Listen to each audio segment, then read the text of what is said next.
I want to thank all of you for coming out on a really exciting day for the history of our city. Before we get started, I want to recognize a number of folks who are here. In case you can't tell, there's a lot of people excited about this. First, I want to thank my colleagues from the City Council, starting with our chairman, Phil Lakin, our host counselor, Councilor McKee, Councilor Dr. Wright, Councilor Patrick, Councilor Failer. Thank you all very much for being here. Also want to thank one of our colleagues who is here wearing two hats, both as the new chair of the County Commission and the new chair of the Downtown Coordinating Council. She's a pretty popular lady. Commissioner Keith, thank you for being here. And I'd also like to recognize our host today, our library CEO, Kim Johnson. Kim, thank you very much. And our Downtown Coordinating Council Director, Brian Kurtz. Brian, thanks for everything you're doing. It was in the 1950s, and Mayor Maxwell, who I think was one of the best mayors we ever had the foresight to lead a city initiative that built this Civic Center Plaza that brought so many of our city resources together into this one place that served the citizens of Tulsa and the surrounding areas so well for half a century. And in the last decade, what we've seen is the benefits that can come from the placement of new venues and facilities and the revitalization of others in downtown Tulsa. As you've all heard many, many times, since the BOK Center was constructed, we've had over $1 billion in private investment in downtown Tulsa. Now we have, it was actually one of the largest programs in the Vision Tulsa program is the revitalization of our convention center. It's underway right now. The private sector has led a great effort with the revitalization of our old City Hall building into the new Aloft. The county is holding their own with their courthouse, and then we were ranked as having, I believe it was the best historic rehab of any library in America here at the Central Library in downtown. But what we haven't seen a lot of overall in downtown Tulsa, and particularly in the Arena District, is a master plan for the 21st century that recognizes not necessarily where we've been, but where we want to go and how we can best utilize the resources that we have coming online, both in the public and private sectors, and channel that investment in a way that builds the Arena District that we want it to be. One key difference from the way that it was focused in the 20th century is that we want this to be a place that's active at least 18 hours a day.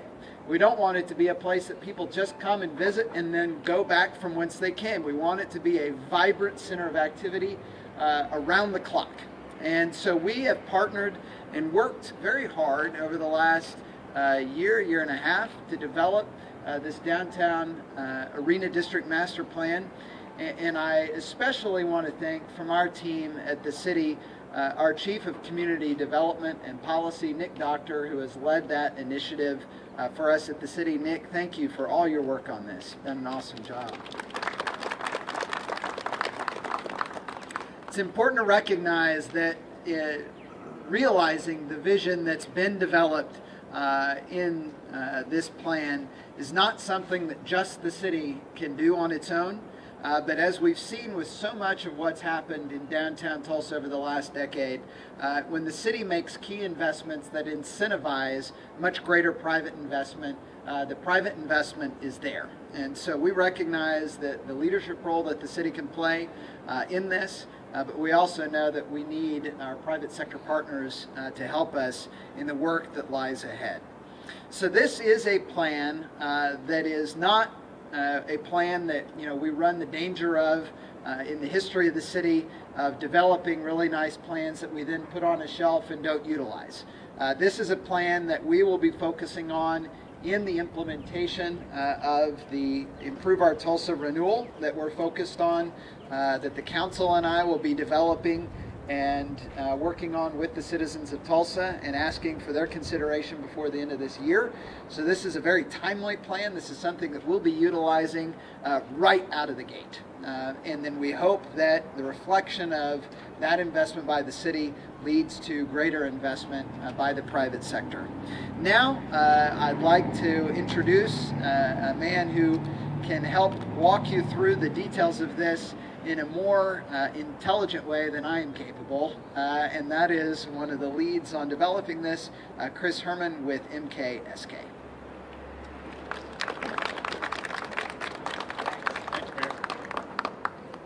Thank you, Mayor. I just want to quickly recognize we had a great consultant team from kind of all across the country, but locally we had Tom Wallace Engineering, who's here, Shaga Zakarian, who's here as well, and then my business partner, Jeff Bongonis, is here. It's a lovely day. Thank you for setting up this weather and having this event outside. It's fantastic. I would like to talk about the Arena District. I think basically the mayor did a fantastic job summarizing, I think, what we're trying to achieve with the Tulsa Arena District Master Plan. I do want to take this opportunity, though, also to thank not just the mayor, but also City Council and city staff. They were instrumental in this project throughout the past year. Also, we had a fantastic steering committee that really helped guide this process. And then lastly, I want to thank the community. We had multiple meetings across this year-long process. We had websites with surveys. We had workshops. We actually had walks and tours around this district. And we got almost 750 comments back, suggestions, ideas of what can be done, what the opportunities are here in the district. And we took that information, distilled that through our expertise, and the result is the recommendations of this Arena District Master Plan. So this is really your plan. We want you to understand this. This is what's come out. This is what we heard from all of you. And I think it's very inspiring. I think it's very achievable. This is something that you all can do, and you can really transform this district. This plan is not an end-all, be-all. It's an important foundational first step. Like the mayor said, this is creating a vision for what this district, what downtown wants to be in the 21st century. It points out how we can guide public and private investment, what we're trying to achieve as a community here. We have, in the Arena District, some great assets, some great building blocks. We have this wonderful city-county library. It is fantastic, and I understand why it won the national award. It's a fantastic renovation. We have the Cox, sorry, Channel 8. We have the Cox Business Center, the Convention Center here, which draws visitors all the time throughout the year. And then we have the wonderful BOK Center, which you all helped to fund and build. These are three really important assets. They bring 1.8 million visitors a year to this district. Now that's Tulsans, that's also visitors from outside Tulsa. And those visitors come here, and this is the first impression they have of Tulsa and of the downtown. And it's very disconnected, it's fragmented. And so this plan really talks about how do we leverage the great assets that you have, the really critical assets that you have here. How do we better connect them both within the district and to downtown?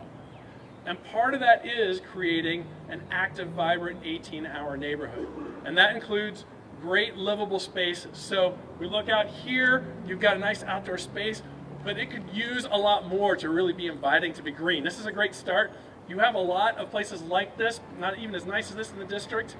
We need to enhance those. So this plan talks about how to enhance this. So we really talk about improving connections to downtown as we get those fixed, create great streets, improving connections across the IDL to the surrounding neighborhoods down to the river. We talk about creating a dynamic mix of uses that includes residents, that includes retail that serves that residential population, that neighborhood, and ultimately that will actually include new office buildings, and that will create a vibrant district here. And then we talk about the places and parks, as I just mentioned. We are going to help you build a great downtown neighborhood. Tulsa deserves a great downtown neighborhood. This is your chance to really start that here and expand it throughout the downtown.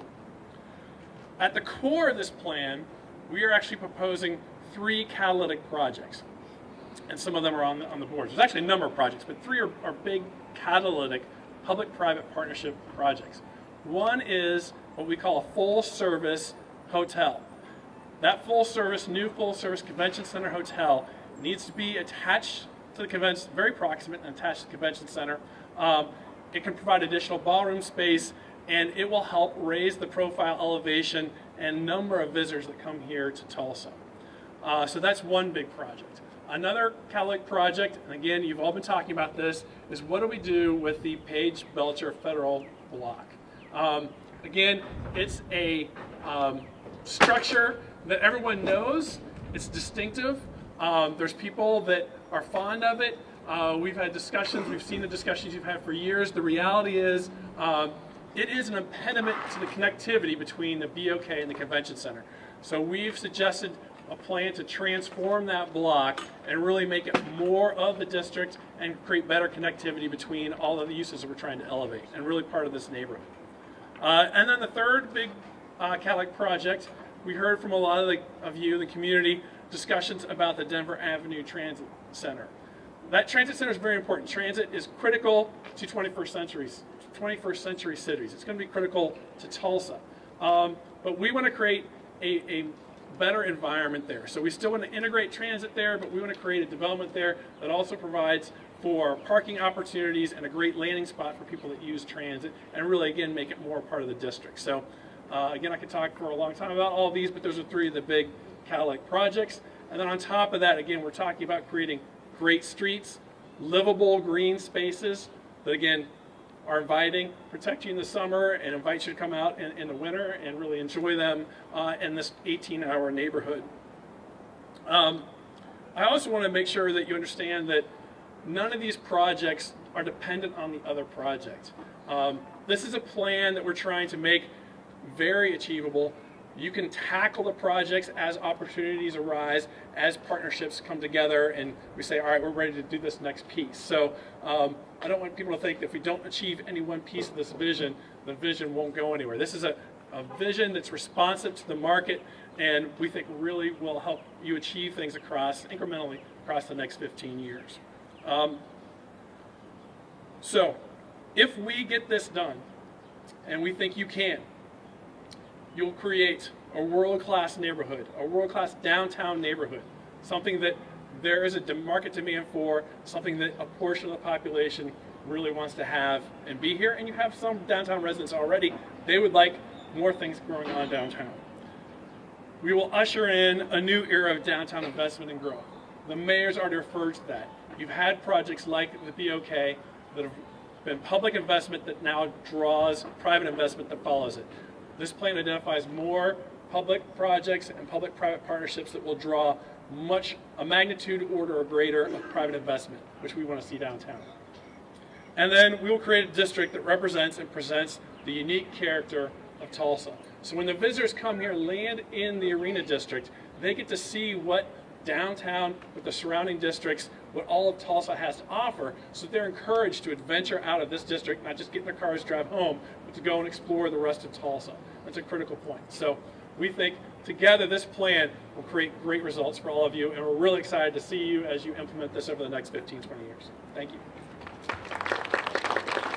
So now I get the pleasure of introducing Commissioner Keith. Thank you, Chris. So we have had the pleasure, I will tell you, of seeing some of Chris's work in another city, and it is phenomenal how they did this transformation. So we, I think, are all very hopeful that we can see a similar process happen here. Because, you know, creating change starts with having great ideas and a blueprint as a guide to move forward. And as ideas for our arena started taking shape, I remember our architect, Cesar Pelli, he envisioned that the Arena District would be surrounded by a vibrant district. He was also very interested in activating that northeast corner of the BOK Arena footprint. His ideas included green space, retail, restaurant, places for people to gather. And I think he would be absolutely thrilled to see the plans that MKSK has come up with as part of this blueprint. Chris and our consultants, with a lot of stakeholder input, have created a path to help us achieve success with greater economic impact and connectivity to other downtown districts. It will be good for all of us. The Downtown Coordinating Council supports these ideas and recognizes that to make this happen will require support from all sectors, public and private. And with the help of Brian Kurtz, another shout out to Brian, he's our DCC Executive Director, we should be well on our way to a path of success with this plan. I'm so excited. So now it is my pleasure to introduce to you guys Ray Hoyt. He is our CEO for Tourism Visit Tulsa, and he's done a remarkable job for all of us. So Ray. Good afternoon, everybody. It's a pleasure to be here. Mayor Bynum, Chris, Nick, city councilors, Karen. It takes strength, it takes courage, it takes vision to do something that we're talking about today, and I want to thank all of you for having that. Cities don't go forward without visions. Cities don't go forward without leaders, and I want to thank all of you for having both. Thank you, Mayor. Tourism economics. It's really what I do. It's really what I live for. If you know me at all, I'm a little bit dogmatic about it. I'm very passionate about it, and I'm actually very persistent about making Tulsa a great destination with my team and with the community leadership. Tourism has become a big player in our community. In 10 years, since 2013, tourism has grown 9.8%. Last year, we did an economic impact study for tourism in the Tulsa area. 9.1 million visitors visited Tulsa last year. And I've got these statistics, and I'll share them with the media. How many people are shocked by that number, right? 9.1 million. Out of that 9.1 million, 3 million of those people stayed in hotel rooms. I'd like for that to be 9 million, but we'll be happy with 3 right now. 6 million, 0.1 of those people showed up, and we call them VFRs, visiting friends and relatives and our destinations. Then they went home someplace. Our goal is to get more of those people to spend the night. But again, 9 million people plus visited Tulsa last year, and that was before we opened the gathering place, right? And before we opened up the new Cox Business Center space in 2020. So that number is only going to go up. $518. Remember that number. $518 per household was contributed to our city from visitors. I think it's about 430,000 households, Mayor, in our city. So those visitors left $518 at your doorstep from their taxes and from their spend in Tulsa. We'd like to double that number. And with assets like this, and with future vision like this, those things can happen. A couple other just facts that you should know. 14,000 people work in the tourism sector in Tulsa area. 14,000. It's the fastest growing business sector in our city, which we're very proud of. A little bit about stats, and I like stats. $441 million was contributed to our economy through personal income through tourism. $1.5 billion in total business sales was generated by tourism. $83 million in 2017 came into our state and local tax coffers from visitors. So clearly, $1.1 billion has an impact in our community. So our goal is obviously with assets like this and vision like this, we're going to grow that number. It's going to make Tulsa not only a great place to live, but a great place to visit. And if people won't visit, they're certainly not going to move here. So our goal is to make Tulsa such an attractive destination that when people leave, they talk about coming back and living here. Thank you very much. Now it's my pleasure to introduce Casey Sparks, who's the newly anointed General Manager of the Cox Business Center and the BOK Center. Casey's not new to the job. She's obviously been number 2 in that position for several years with Jeff Nickler, but she clearly is a great leader, and I look forward to working with her in her new job. Casey. Some very nice words. Thank you, Ray. Appreciate that. On behalf of BOK Center and SMG and Cox Business Center, we are just thrilled and delighted to support this type of initiative and program. As many of you know, in 2008, BOK Center opened up its doors. To say the arena has been successful is a little bit of an understatement, in my opinion. Because of the vision of the city and the county, the private entities, and especially the citizens, we now enjoy over 700,000 people that visit on an annual basis just to BOK Center. And that's over $2.3 million in just sales tax revenue alone. Not to mention, as all the stats that Ray pointed out as well, we've got hundreds of millions of dollars of economic impact over the last decade. The lost opportunities, when I sit back and think about the 10 years of the BOK Center, and I've been here for about 6 of those, the lost opportunities without that arena is very impactful when you think about it. Without this arena, the community, we would not have had over 500 concerts and family shows and 700 sporting events in the last decade. The NCAA tournament would not have been here. We're about to have another one in March. It's been here 3 times after that.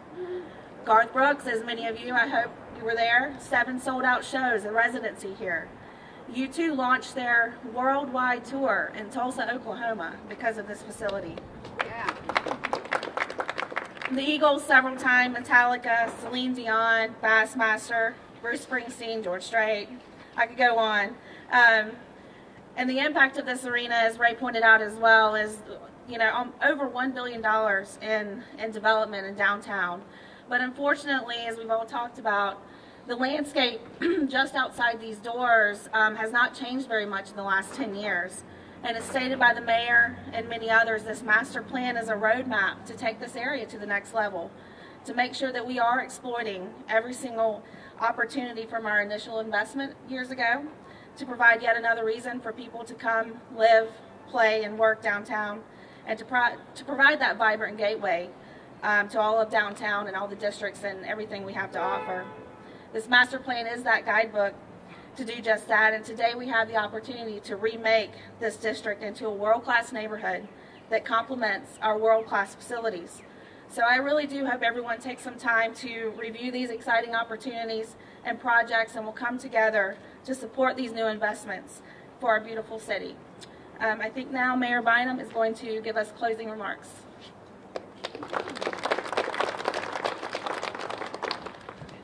I think it's super important to emphasize that this is not just about downtown Tulsa.